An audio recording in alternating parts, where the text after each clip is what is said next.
Hello बच्चों, welcome to emit foundation. मैं विनोद श्रीवास्तव आपके सामने एक नया टॉपिक आज लेकर आया हूँ। जैसा आपको दिख रहा होगा, बायोट-सावर्ट लॉ।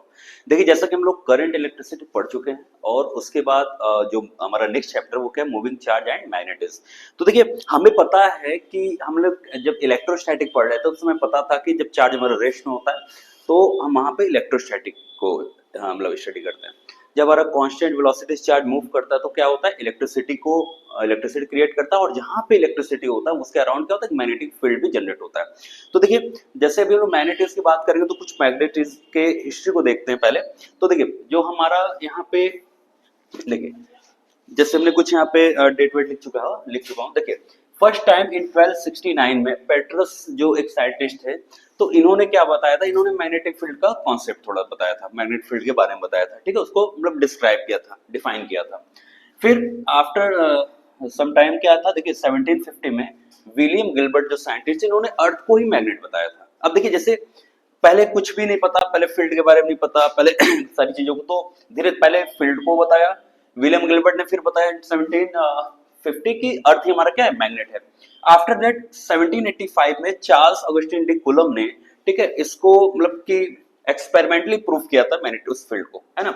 उसके बाद 1819 में क्रिश्चियन ऑर्स्टेड ने क्या किया था, इन्होंने ये बताया था, ठीक है, इन्होंने ये बताया था कि किसी भी अगर करंट कैरिंग कंडक्टर है तो उसके अगर उसमें कोई करंट फ्लो हो रहा है तो एक्सपेरिमेंटली उन्होंने प्रूफ किया था कि करंट कोई फ्लो हो रहा है तो उसके अराउंड एक मैग्नेटिक फील्ड जनरेट हो रहा है। ठीक, तो ये सारी चीजें इस तरह से जो हमारे मैग्नेटिज्म और मैग्नेटिक फील्ड का जो धीरे धीरे चीजें हमारे सामने आई।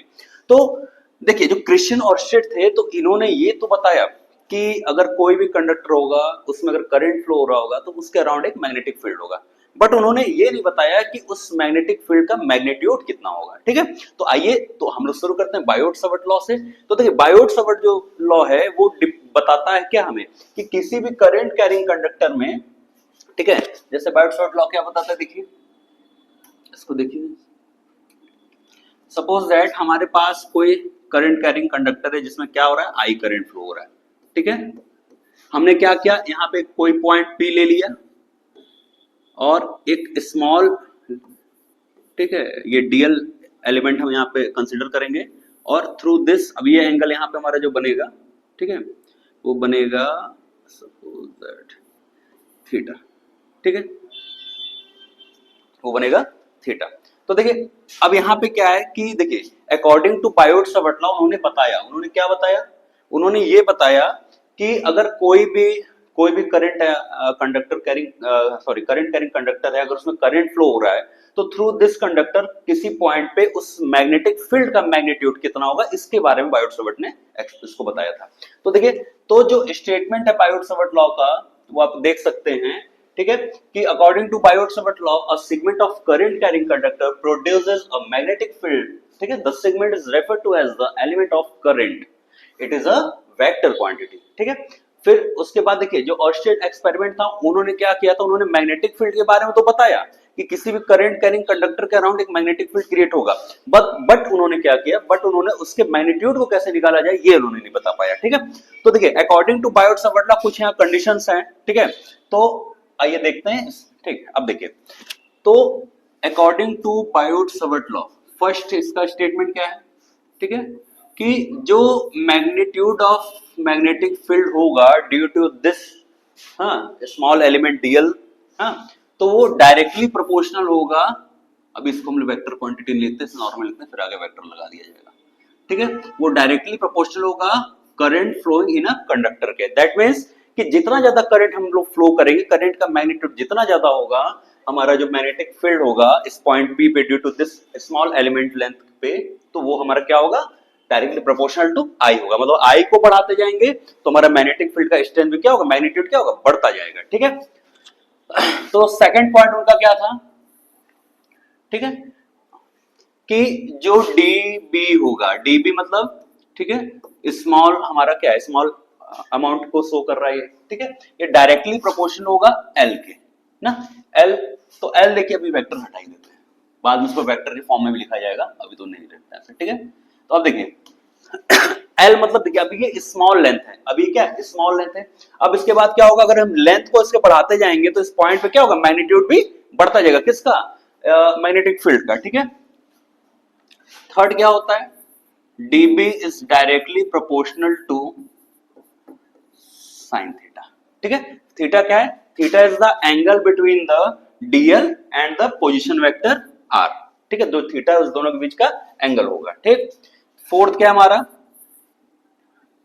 Inversely dB is inversely proportional to the, ठीक है, आर स्क्वायर, मतलब जो पोजीशन होगा इस पी पॉइंट का उसके स्क्वायर के इनवर्सली प्रोपोर्शनल होगा, मतलब कोई पॉइंट जितना नियरेस्ट होगा स्क्वायर के उसका, ठीक है, उसका क्या होगा, उसका मैग्नेटिक फील्ड का स्ट्रेंथ मैग्नीट्यूड उतना ही ज्यादा होगा, ठीक। अब इसको जब हम कंबाइन करते हैं, जब कंबाइन करते हैं तो क्या लिखेंगे, dB is directly proportional to I dl, यहाँ dl लिख दीजिए, dl sine theta upon r square, ठीक है। ये हम जब कंबाइन करते हैं तो इस तरह से आएगा।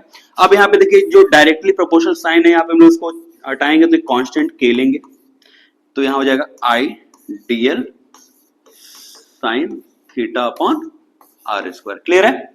तो देखिए ये फार्मूला हमारा जनरल बना, और यहाँ पे जो k की वैल्यू होगी वो क्या होगी, म्यू नॉट अपॉन 4 पाई, ठीक है। यहाँ पे वैल्यू 10⁻⁻⁷, क्लियर है। जहां पे हमारा म्यू नॉट क्या है, परमेबिलिटी है, ठीक है, परमेबिलिटी, और 4 पाई तो आप जान ही रहे हैं।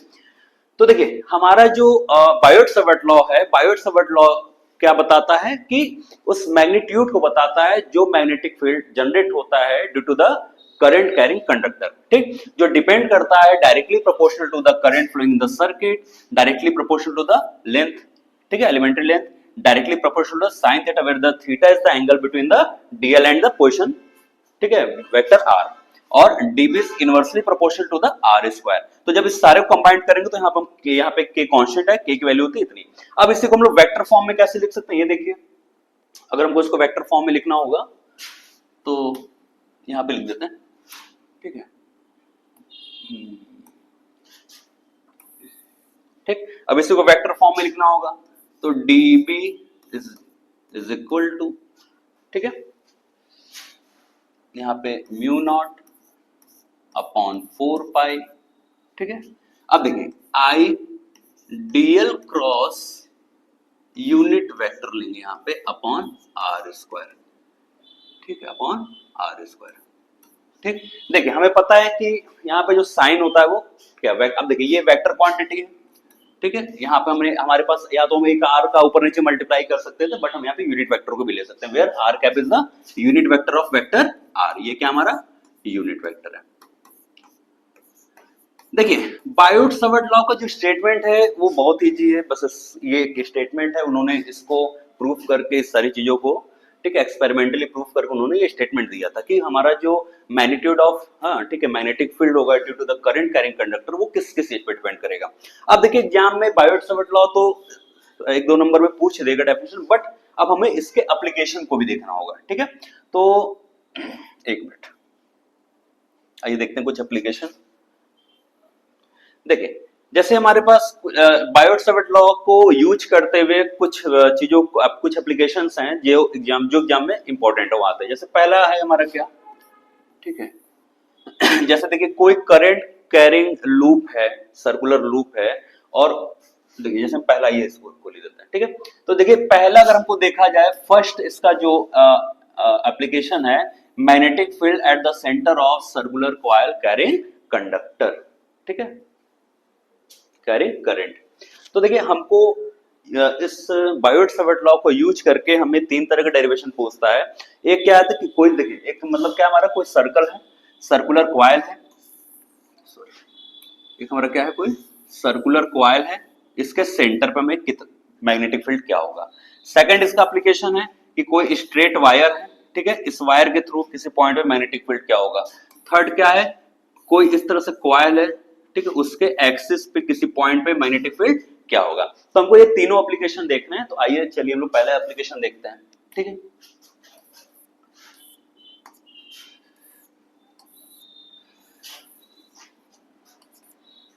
देखिए पहले हम थोड़ा डायग्राम बना लेते हैं। हमें क्या बोल रहा है कि find the magnetic field at the centre of a circular coil carrying current. तो पहले हम लोग सर्कुलर कॉइल बना लेते हैं, ठीक है। अब क्या है देखिए, इसमें इसमें करंट को दिखाना होगा। इस सर्कुलर कॉइल में जो करंट फ्लो हो रहा है वो हो रहा है आई, ठीक है, आई करंट फ्लो हो रहा है, ठीक। इसके इस पॉइंट सेंटर ये है हमारा, इस सेंटर पे हमें क्या करना है, फाइंड करना है। अब देखिए यहाँ पे हमने इसका एक एलिमेंट डीएल ले लिया, स्मॉल लेंथ ले लिया डीएल।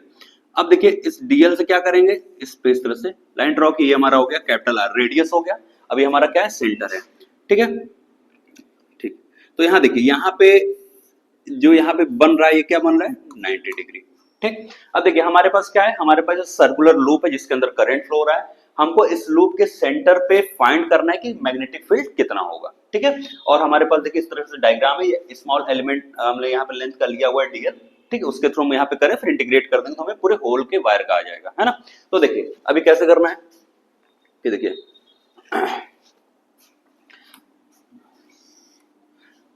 ठीक है, देखिए हमें पता है, we know that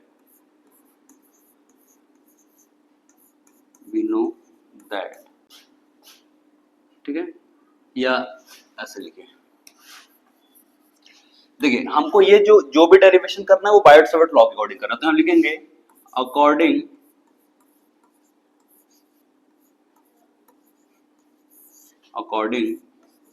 to Biot Savart law. तो देखिए पहले हम क्या करेंगे, जो बायोट-सावर्ट लॉ का जो हमारा एक्सप्रेशन है उसको हम लोग लिख लेंगे, म्यू नॉट अपॉन 4 पाई, ठीक है, I dl sine theta upon r square, जो हमारा जनरल फार्मूला होता है बायोट-सावर्ट का, हमने इसको राइट डाउन कर दिया, ठीक है। अब देखिए यहाँ पे करंट हमारा आई है, यहाँ पे अब यहाँ देखिए एंगल थीटा क्या 90 डिग्री है, और आर के जगह हमने क्या रखा है यहाँ पे कैपिटल आर, डिस्टेंस जो है सेंटर का, ठीक है। तो इसको हम लोग आगे लिखेंगे, ठीक है। तो हम यहाँ पे लिख सकते हैं म्यू नॉट अपॉन 4 पाई, ठीक। अब देखिए हम लोग यहाँ पे क्या करेंगे, 90 डिग्री रख देंगे तो आई डीएल हो जाएगा, अपॉन में क्या हो जाएगा, आर स्क्वायर, ठीक है। अब देखिए यहाँ पे जो, अब देखिए यहाँ पे ये भी कांस्टेंट वैल्यू, आई भी हमारा फिक्स रहेगा और आर रेडियस भी फिक्स रहेगा, तो चेंज क्या होगा, डीएल चेंज होगा। ये क्या हो गया,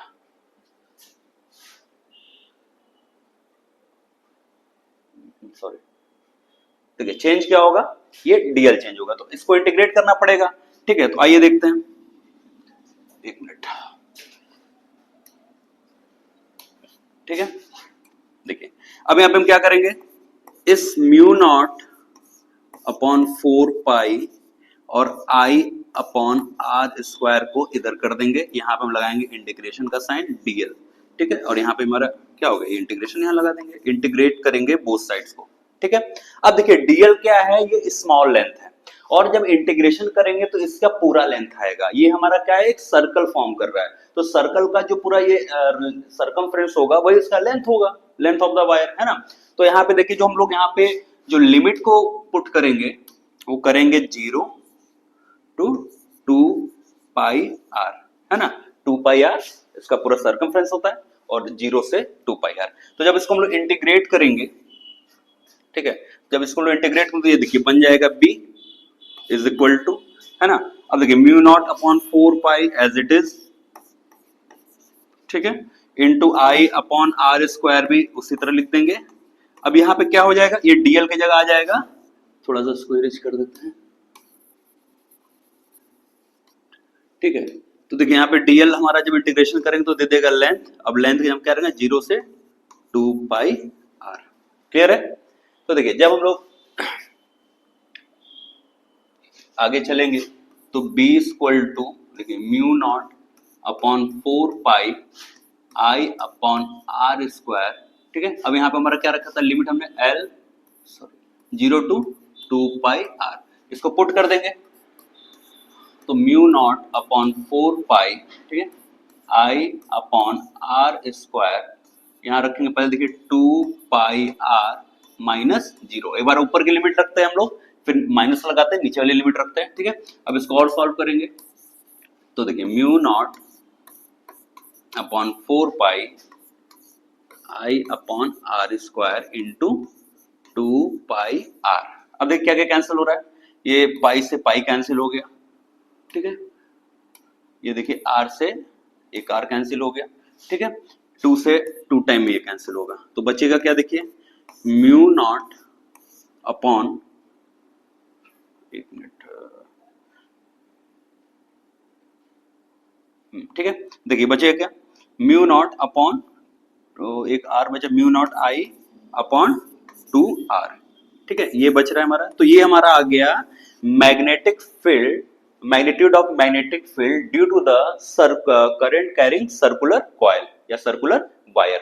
तो देखिए जो हमारा ये सर्कल था, ठीक है, वो क्या था, जो हमारा वायर था वो एक टर्न था, ठीक है, तो फॉर 1 टर्न में पता है कि देखिए ये जो आया हमारे पास ये एक टर्न के लिए आया, मतलब जहां पे कोई एक टर्न हो वायर का, तो वो हमारा क्या आया है, mu not I upon 2r, ठीक है।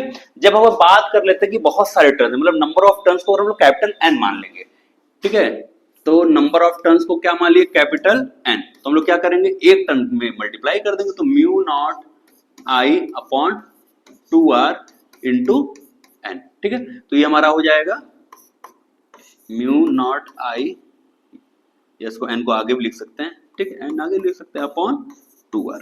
तो देखिए ये हमारा आ जाएगा magnetic field for N turn coil के लिए, ठीक है, नंबर ऑफ टर्न जिसमें कई सारे हों, ठीक है, और यहाँ पे क्या है, ये सिंगल टर्न के लिए है। तो इस तरह से देखिए हमारा आज का ये टॉपिक था बायोट-सवर्ट लॉ, आप लोग समझ रहे होंगे। अब देखिए फिर से इसको देख लेते हैं, बायोट-सवर्ट ने क्या किया था, ऑर्स्टेड ने एक्सपेरिमेंटली ये प्रूफ किया था कि किसी भी करंट कैरिंग कंडक्टर के अराउंड मैग्नेटिक फील्ड जनरेट होता है, बट उन्होंने उसके मैग्नीट्यूड को नहीं डिफाइन कर पाया था। तो बायोट-सवर्ट ने इस चीज को उन्होंने एक्सपेरिमेंटली प्रूफ किया कि जो हमारा मैग्नीट्यूड होता है, ठीक है, ड्यू टू दिस, इस पॉइंट पे जो मैग्नेटिक फील्ड का मैग्नीट्यूड होगा वो किन किन फैक्टर्स पे डिपेंड करेगा, उससे हम लोग फिर यहाँ पे इसको वेक्टर फॉर्म में लिख लिए।